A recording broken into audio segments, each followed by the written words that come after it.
Hi guys, welcome back to my channel. My name is Yadira, and for today's video it's gonna be my birth story. I asked you guys on Instagram and on Facebook, and majority of you guys said you guys wanted to hear my story instead of watching a makeup tutorial, but don't worry, I will have a makeup tutorial for you guys as well pretty soon. And if you guys are interested in my makeup details, then make sure to follow my Instagram. I'll leave it somewhere here because that is where I post all my makeup details. I do want to start off by saying, if you are grossed out with, body fluids and all the stuff that happens when you give birth, and then just exit out of this video. I'm not sure if it's here or here, but just exit out. I'm a little bit nervous, and it brings a lot of emotions because I'm a very emotional person.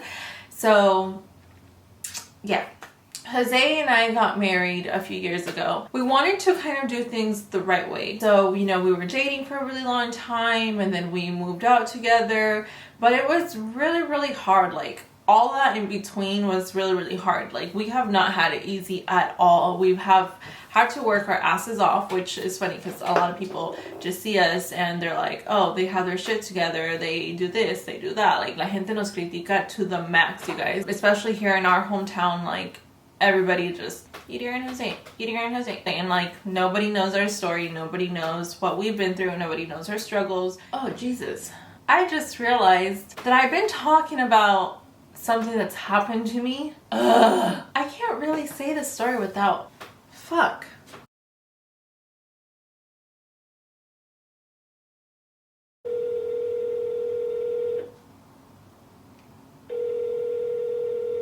I have to bring up something that I have been meaning to make a video on, but I haven't because I just haven't been so comfortable talking about it quite yet. But it is important in this story because it's part of the story. So I'm just gonna go ahead and say it without getting into detail because I do want to make a whole separate video on this. You guys are probably like, what in the world is she talking about? Okay, so I have a disease. Before I got pregnant, I had to go to my doctor. We won't say his name, but his name is Doctor. We'll just call him Doctor. I have a doctor, and he told me a lot of stuff. But one of the things he told me that kind of pushed me to become a mom, basically, there is a rule of 4 with your disease. 1, you might have a really good healthy pregnancy. You and the baby are going to be absolutely okay. 2, you're going to be really, really sick, but the baby's going to be okay. 3, you're going to be okay, but you can harm the baby. And 4, you might not be able to have kids. Okay, I need a second. When I got out of his office, after he told me all of that, I called my mom hysterically crying because I was always in between. I want kids, I don't want kids, I want kids, I don't want kids. I've had to take care of my brothers and sister, all my life. And so I was always in between that kind of field. I think the thought of not being able to have kids, not knowing if you do want kids or when you want kids, and it was like something in me that just completely switched. I was like, oh my god, like, my disease that I have has no cure. Those were some really, really like, holy shit moments. And I came home and I was crying. I was telling Jose, and it was a really hard time, but we decided, you know what? I'm getting older, he's getting older, my body is only gonna be okay for so long. Like, if it's a time to try, it's now. And I was working, I was going to school. This is when I first went back to college. We're like, okay, we're just gonna get off birth control and we're gonna pray to God and we're gonna start our family. Si Dios quiere, this is what we want. We're like ready. Like, every month it was like, all right, am I pregnant? No, I'm not pregnant. Am I pregnant? No, I'm not pregnant. And then towards the end, like, it was the weirdest thing because my period was late every single month, and I thought I was pregnant every time. It was like 1 week, 2 weeks, 2.5 weeks, 3 weeks, and I was like, am I pregnant? And no, I was not pregnant. So it was really, really, really, really heartbreaking thinking that I wasn't going to be able to get pregnant. So we ended up getting pregnant. I do have a video of me telling Jose that I was pregnant. Basically, I really thought I wasn't going to be able to have a baby. Like, when we got pregnant, it was like, holy shit, like, this is like the biggest blessing. Like, what in the world? Like, oh my god, I'm pregnant. And I was like, I filmed my reaction. I remember finding out, I was like shaking, I was like My voice was cracking. I had called my mom. I didn't even tell her anything. I just called her and I was like, Mom. And she's like, are you okay? What's going on? I'm like, can you talk? And she's like, you're pregnant. And I was like, yes. During my pregnancy, I did have a midwife, and they also had to keep in touch with my doctor, play around with my medication a little bit here and there. And it wasn't a tough pregnancy, to be honest with you guys. I didn't tell anybody until literally I had my gender reveal party. And I didn't want to tell anybody because I was so afraid. I was so afraid of losing my baby.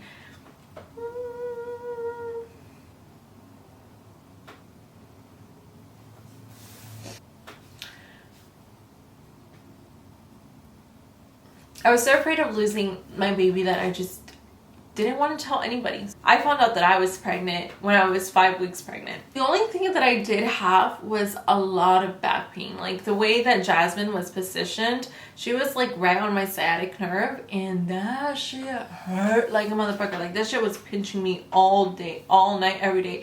And I did have a job back then. I'm jobless now. I am a hairstylist. A lot of people don't know that. I haven't been to work since I gave birth. But my job required me to be standing up all the time. And with that, it was like really, really hard on my back, on my feet. Like I was uncomfortable all the time. It got so bad that my midwife ended up prescribing me muscle relaxers, and I would only take them at nighttime because they did make me a little sleepy, and they were totally safe for the baby. I couldn't handle the pain. Like I couldn't roll, I couldn't walk, like everything was just pinching, but I would still pull through it, bitch. I was still pulling those motherfucking hours and getting my motherfucking money because I've always been a hard worker. So, and on top of that, I was going to school. So I was pregnant as fuck, having school, having this fear in my head, having a shit ton of pain, and I was still going to the gym, and I was still being a wife, and I was still being a dog mom. I was being it all. My midwife also ended up recommending me to go see a chiropractor because, bitch, the pain was intense. So I was going to the chiropractor once a week, and I was getting acupuncture. They were like cracking my back, and they were giving me massages. Now you might think, whoa, you're pregnant as fuck. How the hell do you do all of that? They are truly magicians. They know exactly what they're doing. They know how to like handle a pregnant woman. So throughout my pregnancy, I kept having a feeling that she was going to come early. And I kept saying it. She's going to be here a lot sooner. And I wasn't saying it because I wanted to scare anybody. It was because something in me just told me. My parents also had a flight to Mexico August, and they were going to go celebrate my mom's birthday. My birthday is August 20th. My mom's is August 22nd. So we share really close birthdays. As soon as I found out the sex of my baby, I already knew the name of my baby because I've always loved the name Jasmine ever since I was a little girl, and I always wanted that to be my name. So I was like, if I ever have a daughter, we're gonna name her Jasmine. I started getting a lot of movement when I was around 20 weeks pregnant. She was just a very super active baby. Anytime we had ultrasounds, she was like over there kicking and making a whole bunch of movement, right? So Jasmine would literally move every single morning. Like as soon as she was waking me up. So then fast forward some time, I was 34 weeks, and I wake up one day and she's not moving. A few days prior to this, I had read a story online about a baby dying because of the umbilical cord wrapping around their neck. So I was like super, super terrified. And I wake up, at 34 weeks pregnant, and my baby is not moving. So I'm like freaking out, but trying not to freak out. And I had like tried to put music on and try to like move her with my hands. And I like drank cold water, and I was trying to do everything to get her to move before I told Jose because I didn't want to freak him out.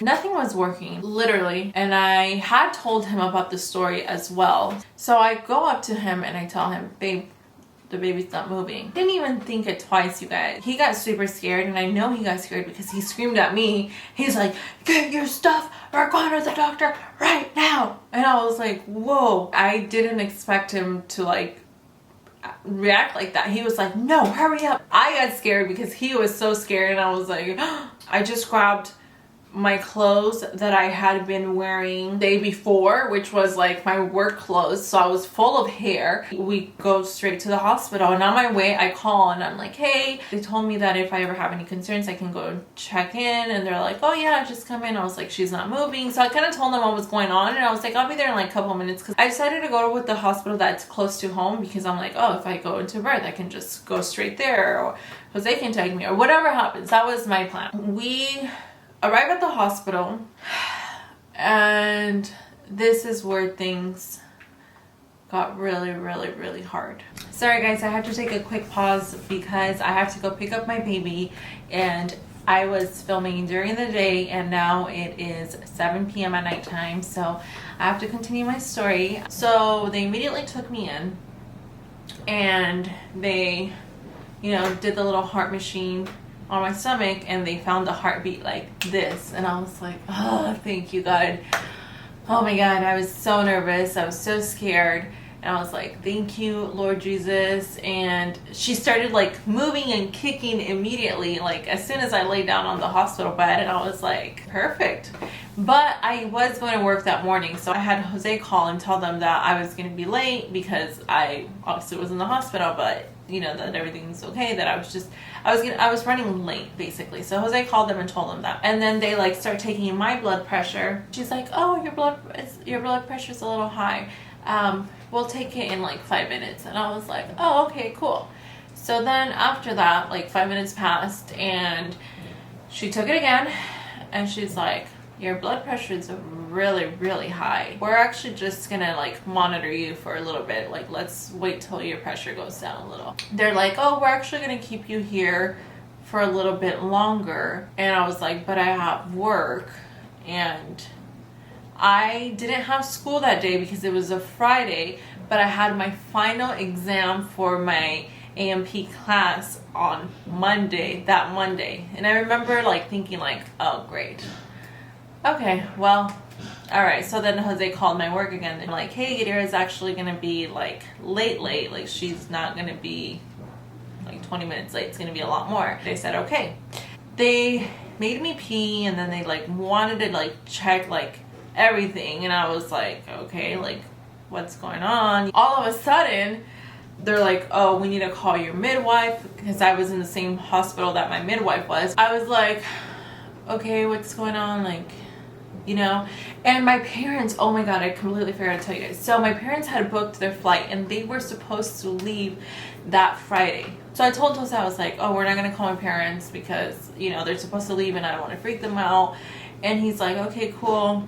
And then my midwife gets there, and like there's like 4 or 5 nurses around me, and I'm like freaking out because I'm like, what is going on? Like at this point I'm scared. I'm so scared. And the first thing she says to me, she goes, I'm sorry, sweetie, but I will not be able to deliver you. You're gonna have to go get induced at the big hospital. And I like started crying. I was like, what are you talking about? Induced? What?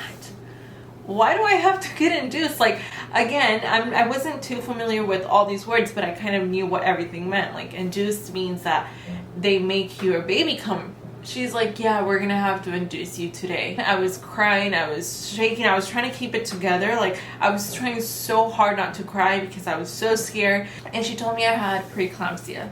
I didn't know what preeclampsia was. I didn't really know anything that was going on. All I knew is that I was getting induced, and I was freaking out. I was 34 weeks pregnant. I still had over a month and a half to be pregnant. They also had the contraction machine on me, and I was getting contractions, and I had no idea because I couldn't even feel them. And they asked me, they're like, are you in pain? And I was like, no. They're like, you're having contractions. And I think I was just so scared of everything that was going on that I could not, like, I couldn't even understand what was going on. And Jose called my parents. He told them that I was gonna get induced. And I felt so bad because the whole year they had planned this trip to Mexico and to go celebrate my mom's birthday and do all this stuff, and they ended up canceling their trip. At this point, they're trying to put me on magnesium sulfate, which is, from what I remember them telling me, is a muscle relaxer or something to relax my muscles basically. I was so scared, you guys, that I kid you not, my skin was stiff. I know that sounds crazy, but I had like 4 nurses trying to start an IV on me. They were trying to poke me through here, and they could not, on both hands. My skin was like not allowing anything to go in. Like, it was the weirdest thing. And I was like laying in that bed, dirty ass clothes, full of hair. I was like a chongo, and I hadn't even brushed my teeth, nothing. And I was there just like shaking, like with my hands out, and like looking at Jose and like crying. As soon as they were able to start the IV, I felt the medication instantly. Like, it was like, whoa. Like if you have ever drank alcohol, that buzz, like where it feels good but everything's kind of like slowly spinning, and you're like about to go into that drunk if I don't stop drinking kind of situation. That's kind of how it was. Like, everything was just like, whoa. And then like my whole body got super hot. Like, it was like I was on fire, and I could feel it. And I remember them telling me, like, a side effect of this medication is you're gonna get really, really warm. They were like, just helping me with wet rags and stuff. I was really out of it, actually. I was out of it because I remember my parents going to the hospital, and I remember them being there. And I know I was having full-on conversations, but I don't remember it. My mom says they were there for hours. I don't remember them being there for hours. I remember a glimpse of them, but I don't remember them being there for hours. I was freaking out because I had my final exam that Monday. And I was asking, can I please take my exam? Like, I have been preparing so hard for this. This is the last class. This is one of my last classes that I need. Like, I need to take my exam. And she's like, no, you cannot. And I was like freaking out. I was like, oh my God, like, I'm about to finish school. Like, I knew I was gonna have this baby early, but fuck. Like, 3 days before my exam early? Like, come on now. Jose ended up calling my work and was like, hey, yeah, actually, Yadira is not going back anytime soon. Sorry. From there, I had to get from that hospital to the other hospital, so they took me via ambulance. And the reason why my midwife couldn't keep me in that hospital is because Jasmine was, at this point, I was 34 weeks, and if they induced me, they didn't have the proper equipment for her. Like, since she was gonna be a premature baby, they didn't have everything that they needed. Like, they didn't have a NICU there, so she had to send me to that hospital so I could like get everything for the baby. So then when I went to the other hospital, it was the same thing. They were trying to get an IV, they couldn't get an IV, and they actually did an ultrasound on my veins to find them because it was so freaking hard, you guys. My skin was just rejecting it still. I think I was just so afraid that I was like, nope, this is not happening. And it's a different doctor. It was someone that I've never met before, and then like a whole bunch of nurses, and I'm getting blood taken, and I'm peeing, and they're recording everything. And then they decided to do an ultrasound just to make sure the baby was okay, to see what position she was in and everything. And they did the ultrasound, and turns out that I wasn't even 34 weeks. I was 33 weeks.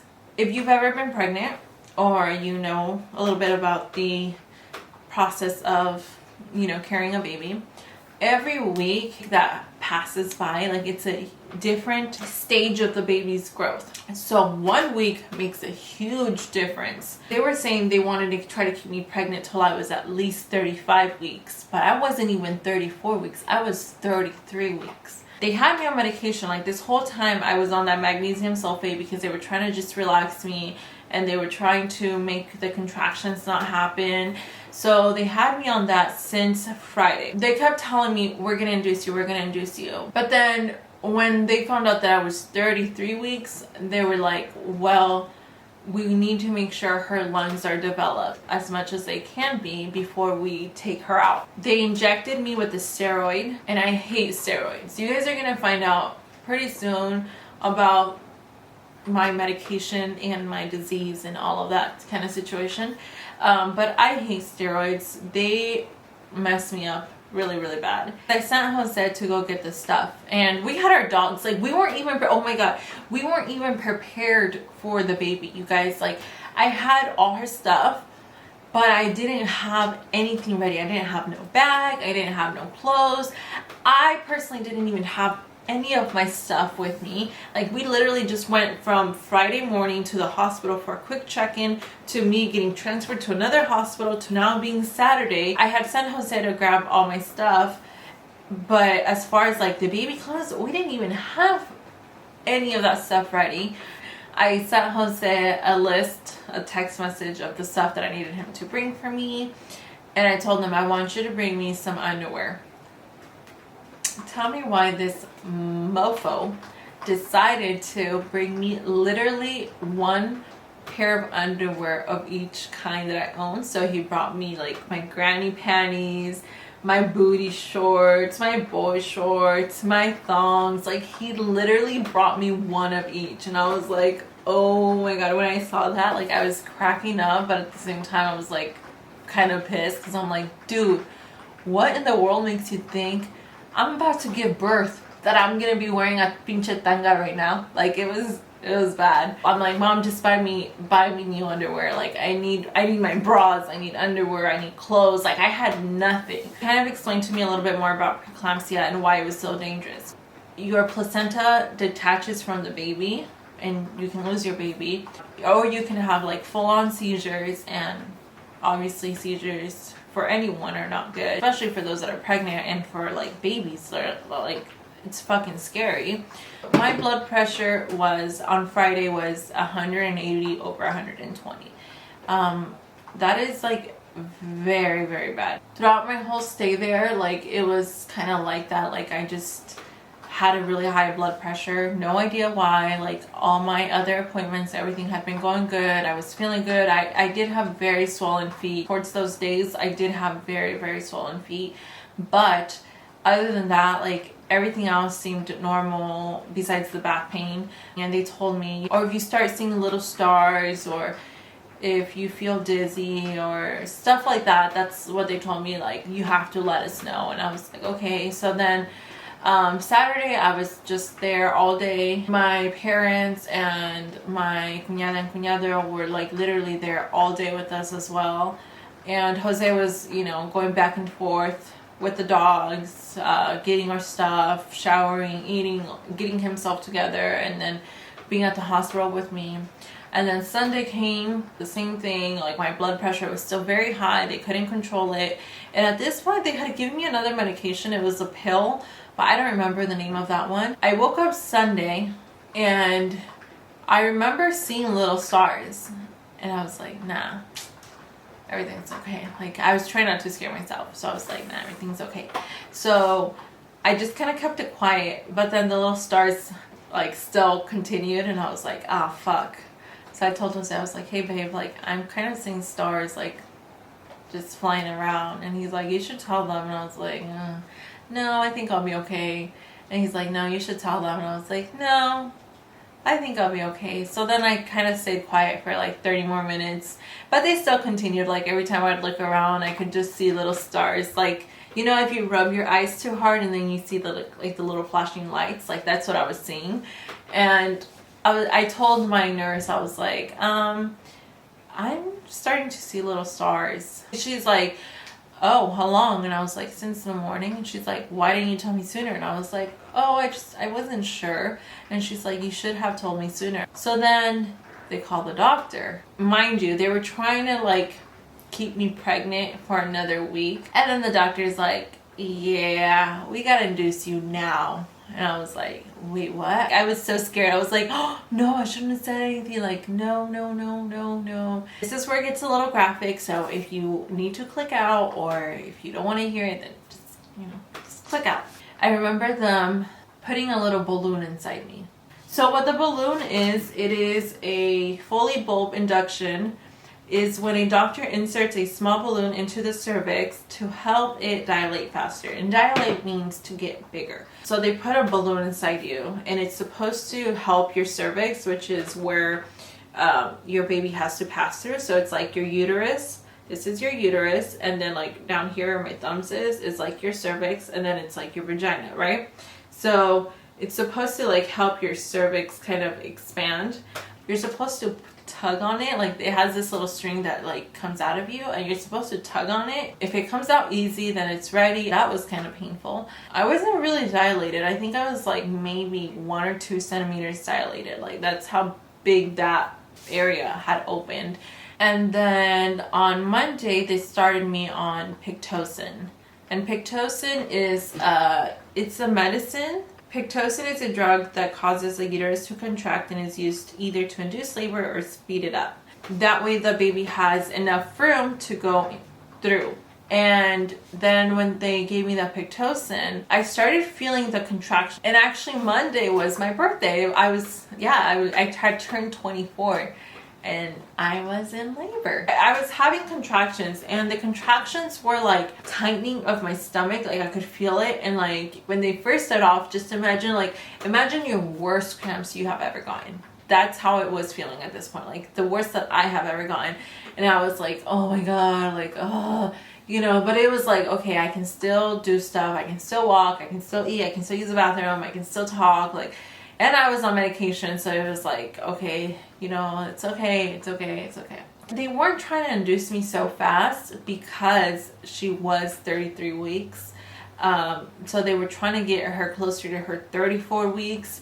That way, you know, she would at least have her lungs developed more. Tuesday, my parents left. I do remember the time because this is when things got real. They left at around 9 p.m. and I was sleeping. Jose was sleeping on the bed next to me. And by the way, you guys, my husband never left my side besides to go to work.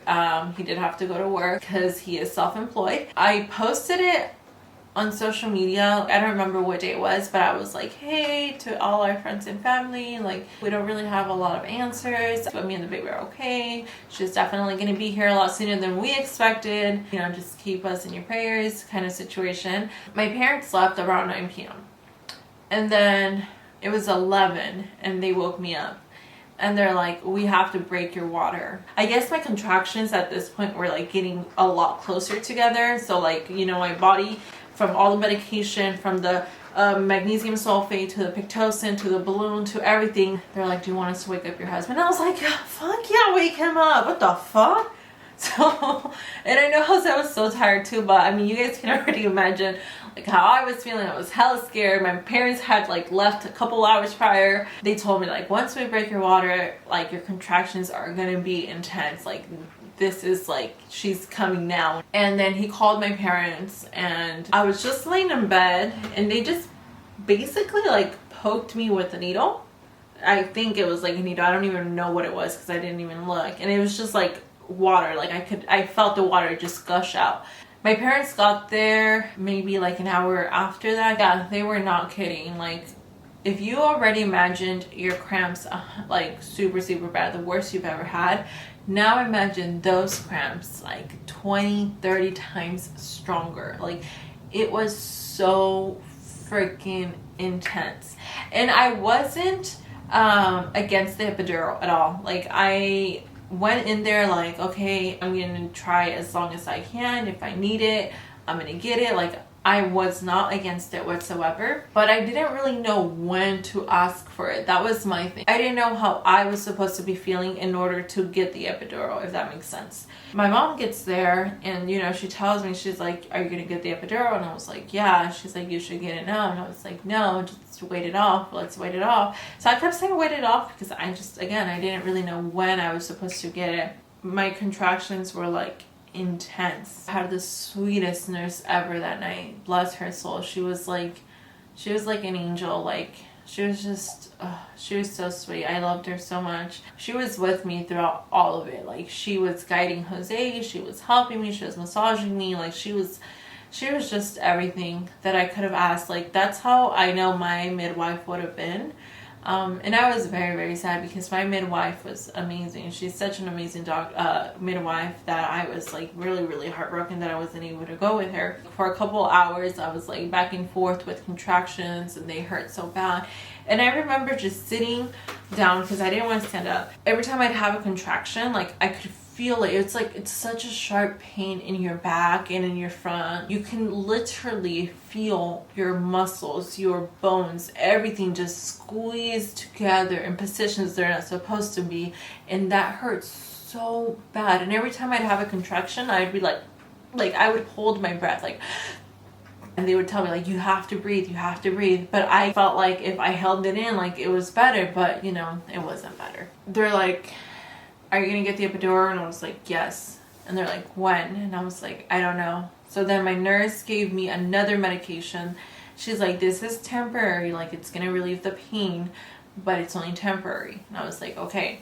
I don't remember what it's called. The way that I describe it, and I've never been high in my life before, don't judge me. I have never done drugs, I have never smoked, it's not my thing, and I don't judge those that do. That's how I imagine being high. Like as soon as they gave me this drug, I felt high as fuck. Like I have never been high, but I'm pretty sure that's how you feel. Like it was like, oh whoa, like this feels good kind of situation. It was so creepy, and I was like this, like I was on the bed kind of just like rocking, and I had my eyes closed and everything was kind of like moving slow, and it felt good. Like I had no pain, like everything immediately left, all my concerns, all my emotions, like everything was just out the door. It was the weirdest shit ever. And as soon as I started getting more pain, like I got more of it. It was closer to like 3 o'clock in the morning, and then I had it one more time, and then my mom's like, yeah, if you're gonna get it, if you're gonna get the epidural, you might as well get it.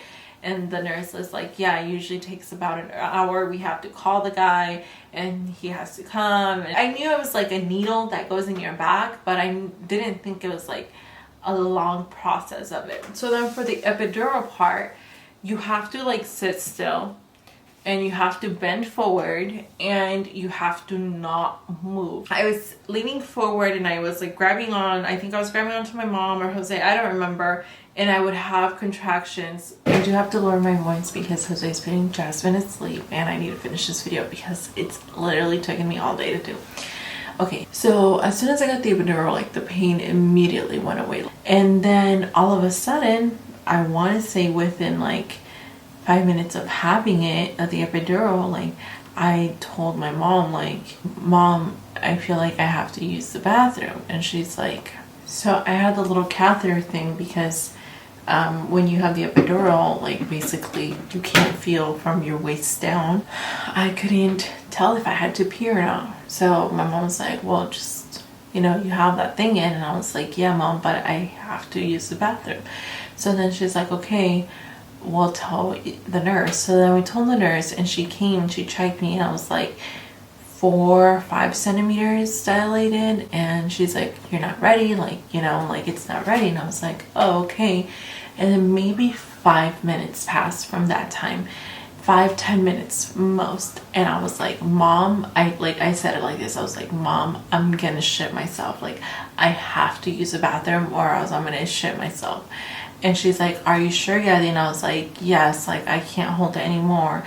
Like I need, like it was just this urge to push, like when you have to go to the bathroom so bad, or like, you know, that's kind of how I felt. Like I just needed to go to the bathroom so bad. They called the nurse, and I was like, I can't hold it. Like I have to use the bathroom. Like I didn't think I was gonna go into labor. I thought I was gonna shit myself. She's like, okay, well, let me check you. And she checks me, and I was like, I was ready. I was like at 10 centimeters. Like I dilated like this, like from the time they put the epidural to the time that I dilated, it was like I had dilated so fast. She's like, oh, yep, we're ready. And then she starts telling me, she's like, we have this thing called ring of fire. You're gonna feel a burning sensation down there when the baby's coming. Like, I was in so much pain, like I had to push. And so she calls the doctor, and the doctor is like, oh, just have her practice how to push. What? Practice? the fuck? Jose's holding my leg on one side and Mama's holding my leg on the other side, and she's like, okay, we're gonna count to 3 and you're gonna push. So she counts to 3 and I just like, you just kind of like strain your body, like you just kind of push. She's like, oh no, don't no more pushing. She's like, the baby's coming. So she like calls the doctors, and I was like in so much pain. I didn't know that you could like press a button to get more medication, so I hadn't pressed it in probably like 40 minutes. So I was like feeling stuff, you know. I wasn't completely numb. Like I could feel my toes and everything. I could feel my feet and I could wiggle my toes and stuff, but I didn't even know that you could press it. The doctors came, got everything clear, and they're like, okay, it's time to push. You're gonna push every time you have a contraction. And I was feeling the contractions. I was feeling everything. Like I was in so much pain. Every time I'd have a contraction, like I would just like kind of put my chin to my chest like this, and I would like squeeze with all my force. They were telling me to push, and I was like, no. Like I looked at Jose and I was like, I started crying. I was like, I can't anymore. Like your body just, you know, you get exhausted. Like this is like the most strength that you have ever put like into something. Like, and I did feel that ring of fire that they were talking about. It's like this burning ass sensation, like your vagina is literally on fire. Like it burns. And they're like, no, she's almost there, like we could see her head. And I was like, I can't do this. Like I didn't even know if I was doing it right. I didn't even know what it's supposed to feel like or look like or anything.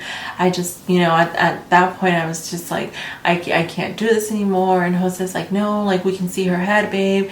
And so then they're like, okay, you gotta push more. And then I pushed and I pushed more, and then she just came out. I was in actual labor like to give birth for 10 minutes, and Jasmine was out. But since she was a premature baby, they took her away from me immediately. Like I didn't get to hold her right away. Put her in an incubator and they rushed her out, and my mom and Jose followed them. And then from there you have to give birth to your placenta. So they're like pressing on you, and they're like, I don't remember if they made me push. I don't remember, because as soon as like the umbilical cord comes out, like they cut it. Oh, and that's another thing. Like Jose was like, during the whole pregnancy, he's like, oh, I'm not gonna cut it, I'm not gonna watch, I'm not gonna do this, like that's weird, witty wah.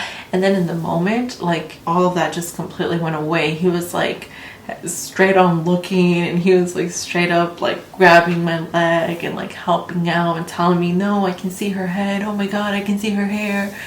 And he cut the umbilical cord. My dad was like on the other side of the curtain, because I didn't want my dad to be in there. Like that for me, that was just like, it wasn't weird, but it was just not something that I wanted my dad to be, but I wanted my dad to be there. So like he was like literally like, just imagine me right here and like a curtain right here, and he was like on the other side of the curtain. As soon as she was crying, like he was recording. And so Jasmine was born August 22nd. My birthday is August 20th. Jasmine's is August 22nd, and my mom's is August 22nd. So she was actually born on my mom's birthday. And then they brought her back, I want to say maybe within like 10 minutes or so, and they let me carry her. And I was like exhausted at this point. I was so tired. I was on a shit ton of medication. I was still on the magnesium sulfate, which made me feel drowsy and woozy and all the above. And like she had to go to the NICU, which if you guys want a story about her staying in the NICU and our experience in the NICU, then let me know down below, because I will be more than happy to share my story with you guys. Okay, so I had her around 4 in the morning, and they took her away. I got to meet her for like 10 minutes, and then they took her away from me again. And so then they had her in the NICU, and then they had me in a separate room. So like me and Jazz were like completely separated. A few hours passed, and then I asked my nurse if I could shower, because it had been a few days since I had showered. I had just given birth, and she told me no, that I had to wait. Then a few hours go by, and I started feeling very guilty, because I didn't have that motherly connection bond that people talk about. I didn't know why, and I felt so guilty. I felt like the worst human being in this world. I felt worthless, and I felt like I was already a bad mom, and I had just became a mom, and I didn't know anything, and I didn't want to say anything to anybody because I didn't want to get judged. From there, I couldn't keep it any longer, and I told Jose, and I started like, I broke down. I don't know how this sounds. I know this sounds really bad, and I know I'm the worst mother ever, but I didn't feel that motherly connection bond that people talk about. Like, I didn't experience that. Like, I'm such a bad mom. And like, he calmed me down, and he's like, babe, you know what, like, it's completely normal. Like, you're new to this is a whole new experience. You just went through so much, don't worry. And I was like, okay. So when I went to go meet her, like, it was like crazy because by this time I was already like on less medication, so my head was a little bit better. And I remember when I first grabbed her, because I looked at her and I was like, oh my god, she looks so much like my brother. Oh, you're feeling though. Take a picture. I'm recording a video, which is better. Hi, mamas. She reminds me of Nacho. She reminded me of what my brother looked like when he was a baby. So like, literally, that's the first thing I said. I was like, oh my god, se parece a Nacho. You can see it in my face. I was like exhausted. I was so done. I hadn't rested. I hadn't showered. So that morning I asked my nurse if I could shower, and she told me no, that I had to wait for the other nurse to get there. And I was like, okay. They were still checking me because my blood pressure was still really high, even though I gave birth. And for preeclampsia, there's no really like treatment for it. Like the only treatment there is for preeclampsia is to give birth.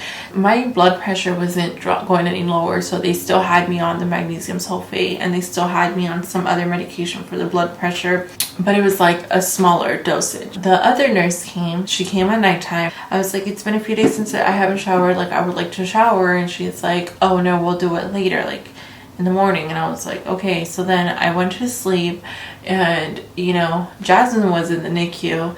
Jose was like kind of back and forth. My parents were back and forth with Jazz, and I was in my room. It was probably like 4 or 5 in the morning, and I woke up and I was like, I want to go see Jasmine. So I asked the nurse, I was like, can I shower? And she's like, okay, you can shower. And so my thought process was, I'm gonna take a quick shower, I'm gonna change my clothes, and I'm gonna go be with my baby.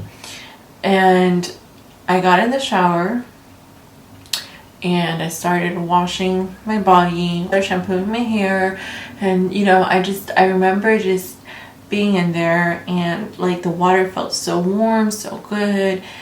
And I remember just like shampooing my hair, like, and then I fainted. I was on so much medication, you guys, like, I kid you not. I fainted in the shower while I was standing up, and I had just given birth. So when I fell really, really hard. I think from the impact, like, I kind of woke up and I was like, holy shit. Like, I looked around, and in the hospitals they have like the little help thing, like it's a string that you can like pull on. So that was kind of like my first reaction. And Jose was in the room because he was sleeping as well. I screamed. I was like, babe, I fell. Pressed on that, and then like 2 or 3 nurses came, and Jose came running in. And you know, I was like, my leg's fucked up. Like, I can't move it. Like, I knew something was wrong with my leg, like with my foot. Like, it was like an instinct. Like, there was no moving that guy. I was like limping, and I was like holding on to my foot. I was like, my ankle, like there's something wrong with my foot. And so then I ended up spraining my ankle really, really bad. It's been over a year, almost a year and a half, and my ankle is still not good. I wasn't able to go see Jasmine. This happened, and then they had me in my room. They had to wrap up my foot. They had to take me to go get x-rays. Like, it was just a hot mess. And then I was in a wheelchair. The reason I ended up fainting is because apparently the fucking nurse decides to tell me afterwards that warm water and the medication that I'm on, magnesium sulfate, don't go good together, that it lowers your blood pressure. So my blood pressure was really high, and they're giving me all these medications to lower my blood pressure, and then the warm water lowers my blood pressure even more. So what happens? I faint. She didn't tell me, she didn't offer help, she didn't tell me, hey, you know, you should sit down or just wait or have somebody in there with you, because the showers do have like a little bench that you can sit on. She didn't say anything to me. She just said, yeah, you can shower, and obviously I didn't really think much of it either, and I just showered. So I was in a wheelchair for a few days, and then I was also on a walker for a while. From there, like, things got a little bit more complicated than they were already. I had already felt like a really bad mom. You know, wasn't even able to spend time with her, and they had taken her away from me. And then my ankle, and I was like on the other side, like getting x-rays, like I couldn't even move, I was in a wheelchair. So then by the time I was able to actually see Jasmine, it had probably been closer to 48 hours. And you know, I was like feeling very guilty, very bad. I felt like, great, like, why did this happen to me? I can't even take care of myself, I can't take care of my baby. It was kind of crazy, because once I was able to actually be with Jasmine and hold her and have her in my hands, like, everything just kind of switched, you guys. It was so crazy. Like, that mother connection bond that I felt so guilty of not having. And I truly believe that I didn't instantly have it because I was on a lot of medication, and because they took her away from me super fast. Like, it was just like a switch. Like, it was like, wow. Like, I can't even explain it to you. Like, there are no words. Like, that's mine. Like, she is mine. Jose was the first one to bathe her, and he was the first one to hold her, and a lot of different stuff that I wasn't able to do. And even when it came to like feeding, like even going into that room and out of that room, like, it was just very difficult because I had the wheelchair and then my big walker after that. A few days after that, I got released, and they told me to like go home. But that was another big situation, like having to leave the hospital without your baby. Nope. I will never ever do that. Never. So I did try to go home without her one time, but then as soon as we got home, I lost it. Like, I was crying hysterically, like a little girl. Like, I was crying. I was like, I need my baby, I want my baby. And so Jose just got his clothes, he showered, and we went back to the hospital. Like, there was no leaving that hospital. It was just, it was a very hard experience. But my baby's here. That was basically it. It was a very intense, traumatic experience that I get very emotional about, because a lot of stuff happened. And I'm actually very thankful that I went to the hospital that day, because the doctors kept telling me that things could have gotten really bad and would have gotten really bad regardless. It was just a matter of time. It's crazy that I went to the hospital because my baby wasn't moving, not because of anything else. Like, I felt great, everything was good, I thought it was good, like, I was good on my way to work. I think it's crazy how God works and how he does things. Like, it was supposed to be, like, I was meant to go to the hospital. And the only thing that I do get sad about to this day is my ankle. My ankle is really fucked, but I'm thinking I'm gonna need surgery on it. My ankle will never be the same. It randomly gets swollen, it still hurts, it feels bruised, it's so weird. I have to ice it at least once a week still. I can't wear any of my high heels anymore. Like, I can only wear thick high heels. And obviously the NICU experience, that was, like, as a parent, that was one of the hardest things to go through. But my baby's here, she's healthy. She was born 4 pounds, 10 ounces. She was the tiniest little thing. She was super long, and she looked a lot like my brother and my mom when she was, like, first born, but now she looks just like her dad. A lot happened, you guys. It was a very rough rough road to get Jazz to be home with us. That's my baby. I love her and I wouldn't trade any of this for any. I thank God for her and for everything every single day. And as far as having more kids, we would love more kids in the near future, but it really depends on how my body is as well, because yeah. If you guys have any questions, or if you guys want to share your story or leave any comments or anything down below, just leave them down below. Don't forget to turn on your notification bell. Don't forget to subscribe somewhere down below. And I'll talk to you guys next time. Love you. Bye.